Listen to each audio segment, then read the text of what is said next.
नमस्कार, मैं हूं आपके साथ रुखसार खान और आप देख रहे हैं भारत केसरी न्यूज। कानपुर देहात से बड़ी खबर। सत्ता की हनक में दबंग ब्राह्मण की दबंगई नहीं ले रही रुकने का नाम। मजबूरी का फायदा उठाकर दबंग ब्राह्मण ने ब्राह्मण परिवार की विधवा महिला की 11 बिस्वा जमीन 50,000 में पीड़ित से अपने नाम कराई।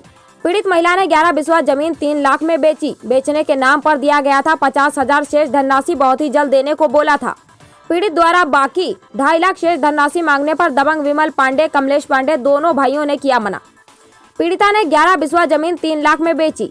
आपको बताते चलें कि थाना मूसा नगर के क्षेत्र लवर्सी गांव निवासी एक पीड़ित महिला द्वारा बताया गया कि करीब 1 साल पहले बेटे की बीमारी से परेशान होकर उसने अपने 11 बिस्वा जमीन लवर्सी गांव निवासी विमल पांडे, कमलेश पांडे को 3 लाख में बेची थी, जिसके चलते रुपए की पूरी व्यवस्था न होने के चलते 50,000 पीड़िता को दिया गया तथा बहुत ही जल्द शेष 2.5 लाख देने को बोला गया था।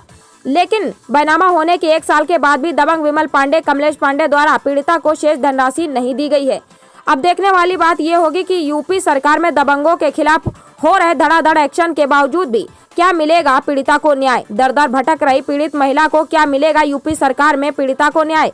कानपुर देहात से ब्यूरो चीफ जंग बहादुर सिंह की भारत केसरी न्यूज संवाददाता। क्या नाम है आपका? कमलेश द्विवेदी। कहाँ के रहने वाली हैं?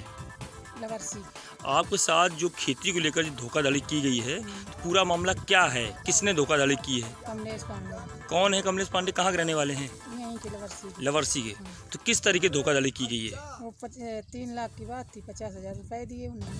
कहते तो रहे कि रजिस्ट्री हो जाए, इसके बाद हमने 1 महीने दे देंगे, टरकाते रहे, दिया नहीं। कितनी जगह बेची थी उनको आपने? 11 बिस्वा जमीन आपने 3 लाख की बेची थी। तो आपको कितना पैसा पहले दिया उन्होंने? 50,000। और 2.5 लाख रुपए उन्होंने कब देने के लिए बोला था? 1 महीना का रहा था, 1 महीना दे देगा नहीं तो तो अभी तक पैसा नहीं मिला। नहीं।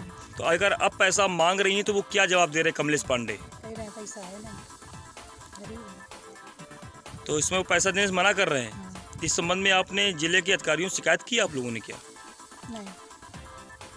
अच्छा, किसी तरीके से और क्या दिक्कतें आ रही हैं कमलेश पांडे जी से? पैसे के लिए आपने फिर गांव में बिरादरी के लोगों से कहा होगा, तो क्या उसका निष्कर्ष निकाला गया है? वो यही कहते हैं कि दे देंगे नहीं देंगे। तो 3 लाख रुपए की बात हुई थी, 11 बिस्वा जमीन आपने बेची थी, जिसमें 50,000 आपको मिले, 2.5 लाख रुपए वो नहीं दे रहे हैं, मांगने पर मना कर रहे हैं कि नहीं देंगे। क्या नाम है आपका? अभिषेक द्विवेदी। कहाँ के रहने वाले हैं? लवर्सी। अच्छा, ये खेती को लेकर जो धोखाधड़ी वाला मामला है, वो क्या पूरा मामला है और खेती किसकी थी?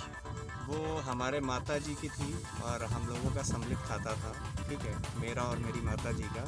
तो हमने वो ज़मीन 3 लाख रुपए में, एक हमारे गांव के ही हैं कमलेश पांडे, जिनको हमने तय की थी 11 बिस्वा ज़मीन 3 लाख रुपए की। उन्होंने हमसे कहा, एक आपसदारी बिरादरी में और घर सर जैसे उनसे हमारे संबंध थे, तो उन्होंने हमसे कहा कि 50,000 रुपये आप अभी ले लीजिए, बाकी का जो शेष 2.5 लाख रुपये आप हमें रजिस्ट्री कर दीजिए, उसके बाद हम 1-2 महीने में आपकी व्यवस्था करके आपको दे देंगे। हमको पैसे की सख्त ज़रूरत थी, इसलिए हमने खेती उनको दे दी। एक बात उन्होंने और हमसे कही थी कि अगर हम ये पैसा मान लो आपको खेत वापस भी लेना हो, तो कभी भी हमें आप इतना ही पैसा दे देना, ठीक है, और आप ले लेना, अपना काम चला लो, मगर हम बिना रजिस्ट्री के पैसा नहीं देंगे, ठीक है। तो उन्होंने 50,000 रुपये हमने ले लिया। इसके बाद हम उनसे पैसा मांगते हैं तो वो 1-1 महीने करके हमको आश्वासन दे के अभी तक टालते रहे। इसी बीच में उनका दाखिल खारिज हो गया। अब वो कानूनी तौर पे वो उसके मालिक हो गए हैं, तो उन्होंने पैसा देने से साफ इनकार कर दिया। अच्छा, इस संबंध में आपने कुछ जिले के अधिकारियों से शिकायत की है क्या? नहीं, फ़िलहाल में तो अभी मैंने नहीं की है। मैंने पर्सनल व्यक्तिगत उनसे बात की तो उन्होंने ये बोला कि आप अब हमारे नाम हो गई है, हम पैसा आपको नहीं देंगे, और जबरन तरीके का मतलब वो इस तरीके की बात करते हैं।